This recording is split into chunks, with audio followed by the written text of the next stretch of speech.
Anne of Avonlea by Lucy Maud Montgomery. Chapter 24. A Prophet in His Own Country. One May day Avonlea folks were mildly excited over some Avonlea notes, signed Observer, which appeared in the Charlottetown Daily Enterprise.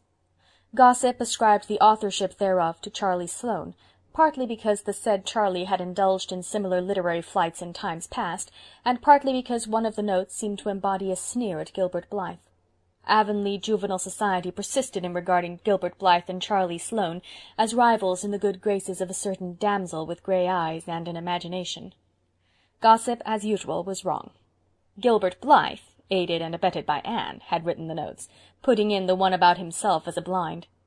Only 2 of the notes have any bearing on this history. Rumour has it that there will be a wedding in our village ere the daisies are in bloom. A new and highly respected citizen will lead to the hymeneal altar one of our most popular ladies.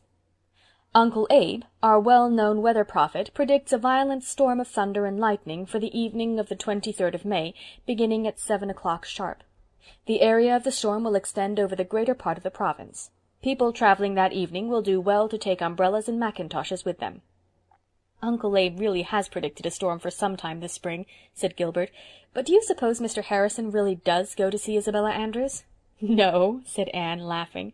"I'm sure he only goes to play checkers with Mr. Harrison Andrews, but Mrs. Lynde says she knows Isabella Andrews must be going to get married. She's in such good spirits this spring."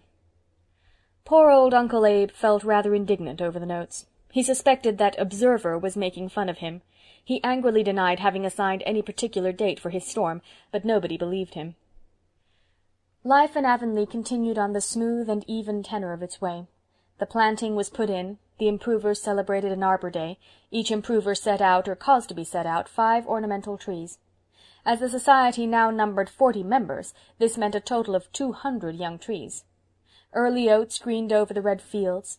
Apple orchards flung great blossoming arms about the farmhouses, and the Snow Queen adorned itself as a bride for her husband. Anne liked to sleep with her window open and let the cherry fragrance blow over her face all night. She thought it very poetical. Marilla thought she was risking her life.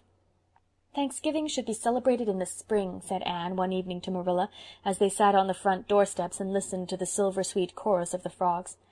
"I think it would be ever so much better than having it in November, when everything is dead or asleep.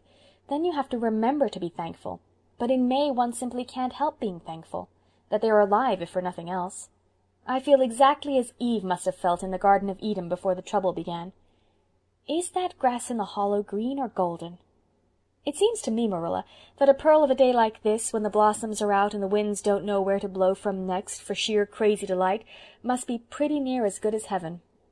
Marilla looked scandalized and glanced apprehensively around to make sure the twins were not within earshot. They came around the corner of the house just then. "Ain't it an awful nice-smelling evening?" asked Davy, sniffing delightedly as he swung a hoe in his grimy hands. He had been working in his garden. That spring Marilla, by way of turning Davy's passion for revelling in mud and clay into useful channels, had given him and Dora a small plot of ground for a garden. Both had eagerly gone to work in a characteristic fashion. Dora planted, weeded, and watered carefully, systematically, and dispassionately. As a result, her plot was already green with prim, orderly little rows of vegetables and annuals. Davy, however, worked with more zeal than discretion. He dug and hoed and raked and watered and transplanted so energetically that his seeds had no chance for their lives. "How is your garden coming on, Davy boy?" asked Anne. "Kind of slow," said Davy with a sigh. "I don't know why the things don't grow better. Milty Boulter says I must have planted them in the dark of the moon, and that's the whole trouble. He says you must never sow seeds or kill pork or cut your hair or do any important thing in the wrong time of the moon. Is that true, Anne? I want to know." "Maybe if you didn't pull your plants out by the roots every other day to see how they're getting on at the other end, they'd do better," said Marilla sarcastically. "I only pulled 6 of 'em up," protested Davy. "I wanted to see if there was grubs at the roots. Milty Boulter said if it wasn't the moon's fault it must be grubs, but I only found 1 grub. It was a great big juicy curly grub. I put him on a stone and got another stone and smashed him flat. He made a jolly squish, I tell you. I was sorry there wasn't more of 'em. Dora's garden was planted the same time as mine, and her things are growing all right. It can't be the moon," concluded Davy in a reflective tone. "Marilla, look at that apple tree," said Anne. "Why, the thing is human.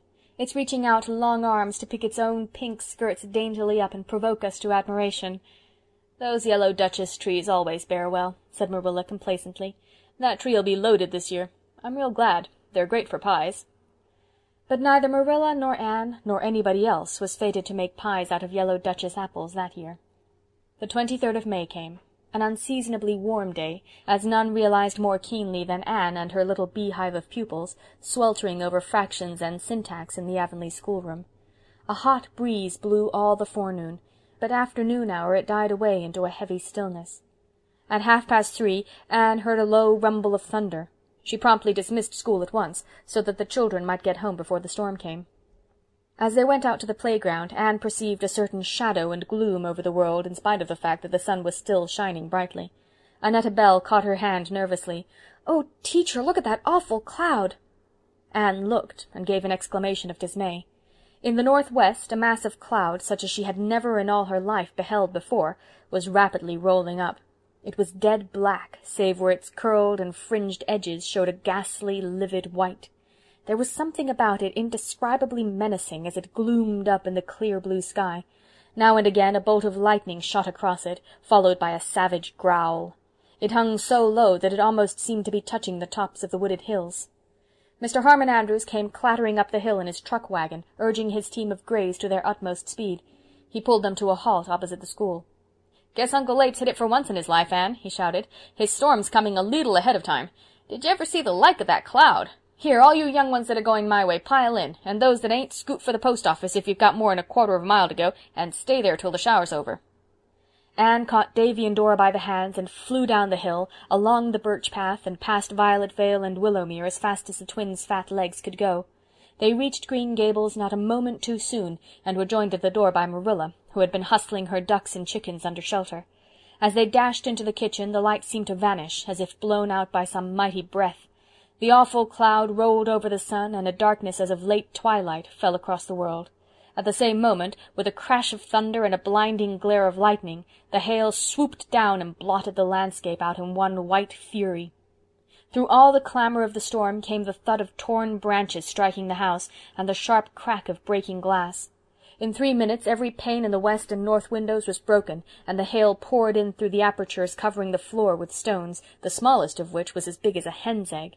For 3/4 of an hour the storm raged unabated, and no one who underwent it ever forgot it. Marilla, for once in her life shaken out of her composure by sheer terror, knelt by her rocking-chair in a corner of the kitchen, gasping and sobbing between the deafening thunder peals. Anne, white as paper, had dragged the sofa away from the window, and sat on it with the twin on either side. Davy at the first crash had howled, Anne, is it the Judgment Day? Anne, I've never meant to be naughty," and then had buried his face in Anne's lap and kept it there, his little body quivering. Dora, somewhat pale but quite composed, sat with her hand clasped in Anne's, quiet and motionless. It is doubtful if an earthquake would have disturbed Dora.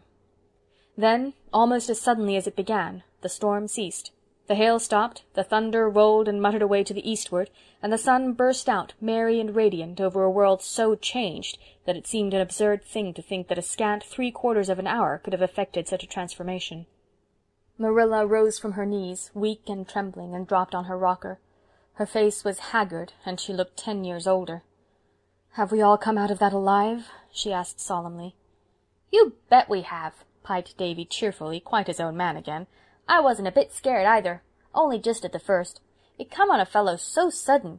I made up my mind quick as a wink that I wouldn't fight Teddy Sloane on Monday as I'd promised, but now maybe I will. Say, Dora, was you scared?" "Yes, I was a little scared," said Dora primly, "but I held tight to Anne's hand and said my prayers over and over again." "Well, I'd have said my prayers too if I'd thought of it," said Davy. "But," he added triumphantly, "you see I came through just as safe as you for all I didn't say 'em." Anne got Marilla a glassful of her potent currant wine. How potent, it was Anne in her earlier days had had all too good reason to know. And then they went to the door to look out on the strange scene. Far and wide was a white carpet, knee-deep, of hailstones. Drifts of them were heaped up under the eaves and on the steps. When, 3 or 4 days later, those hailstones melted, the havoc they had wrought was plainly seen, for every green growing thing in the field or garden was cut off. Not only was every blossom stripped from the apple trees, but great boughs and branches were wrenched away. And out of the 200 trees set out by the improvers by far the greater number were snapped off or torn to shreds. "Can it possibly be the same world it was an hour ago?" asked Anne dazedly. "It must have taken longer than that to play such havoc." "The like of this has never been known in Prince Edward Island," said Marilla. "Never. I remember when I was a girl there was a bad storm, but it was nothing to this. We'll hear of terrible destruction, you may be sure." "I do hope none of the children were caught out in it," murmured Anne anxiously. As it was discovered later, none of the children had been, since all those who had any distance to go had taken Mr. Andrews' excellent advice and sought refuge at the post office. "There comes John Henry Carter," said Marilla. John Henry came wading through the hailstones with a rather scared grin. "Oh, ain't this awful, Miss Cuthbert? Mr. Harrison sent me over to see if yous had come out all right." "We're none of us killed," said Marilla grimly, "and none of the buildings was struck. I hope you got off equally well." "Yes'm. Not quite so well, ma'am. We was struck. The lightning knocked over the kitchen chimbley and come down the flue and knocked over Ginger's cage and tore a hole in the floor and went into the cellar. Yes'm." "Was Ginger hurt?" queried Anne. "Yes'm. He was hurt pretty bad. He was killed." Later on, Anne went over to comfort Mr. Harrison. She found him sitting by the table, stroking Ginger's gay, dead body with a trembling hand. "Poor Ginger won't call you any more names, Anne," he said mournfully. Anne could never have imagined herself crying on Ginger's account, but the tears came into her eyes. "He was all the company I had, Anne, and now he's dead. Well, well, I'm an old fool to care so much. I'll let on I don't care. I know you're going to say something sympathetic as soon as I stop talking, but don't. If you did, I'd cry like a baby. Hasn't this been a terrible storm? I guess folks won't laugh at Uncle Abe's predictions again. Seems as if all the storms that he's been prophesying all his life that never happened came all at once. Beats all how he struck the very day, though, don't it? Look at the mess we have here. I must hustle round and get some boards to patch up that hole in the floor." Avonlea folks did nothing the next day but visit each other and compare damages. The roads were impassable for wheels by reason of the hailstones, so they walked or rode on horseback. The mail came late with ill tidings from all over the province. Houses had been struck, people killed and injured. The whole telephone and telegraph system had been disorganized, and any number of young stock exposed in the fields had perished. Uncle Abe waded out to the blacksmith's forge early in the morning and spent the whole day there. It was Uncle Abe's hour of triumph, and he enjoyed it to the full. It would be doing Uncle Abe an injustice to say that he was glad the storm had happened. But since it had to be, he was very glad he had predicted it. To the very day, too. Uncle Abe forgot that he had ever denied setting the day. As for the trifling discrepancy in the hour, that was nothing. Gilbert arrived at Green Gables in the evening and found Marilla and Anne busily engaged in nailing strips of oilcloth over the broken windows. "Goodness only knows when we'll get glass for them," said Marilla. "Mr. Barry went over to Carmody this afternoon, but not a pane could he get for love or money. Lawson and Blair were cleaned out by the Carmody people by 10 o'clock. Was the storm bad at White Sands, Gilbert?" "I should say so. I was caught in the school with all the children, and I thought some of them would go mad with fright. 3 of them fainted, and 2 girls took hysterics, and Tommy Blewett did nothing but shriek at the top of his voice the whole time." "I only squealed once," said Davy proudly. "My garden was all smashed flat," he continued mournfully, "but so was Dora's," he added, in a tone which indicated that there was yet balm in Gilead. Anne came running down from the west gable. "Oh, Gilbert, have you heard the news? Mr. Levi Bolter's old house was struck and burned to the ground. It seems to me that I'm dreadfully wicked to feel glad over that, when so much damage has been done. Mr. Bolter says he believes the Avis magicked up that storm on purpose." "Well, one thing is certain," said Gilbert, laughing. "Observer has made Uncle Abe's reputation as a weather prophet. Uncle Abe's storm will go down in local history. It is a most extraordinary coincidence that it should have come on the very day we selected. I actually have a half-guilty feeling as if I really had magicked it up. We may as well rejoice over the old house being removed, for there's not much to rejoice over where our young trees are concerned. Not 10 of them have escaped." "Ah, well, we'll just have to plant them over again next spring," said Anne philosophically. "That is one good thing about this world. There are always sure to be more springs." End of chapter 24.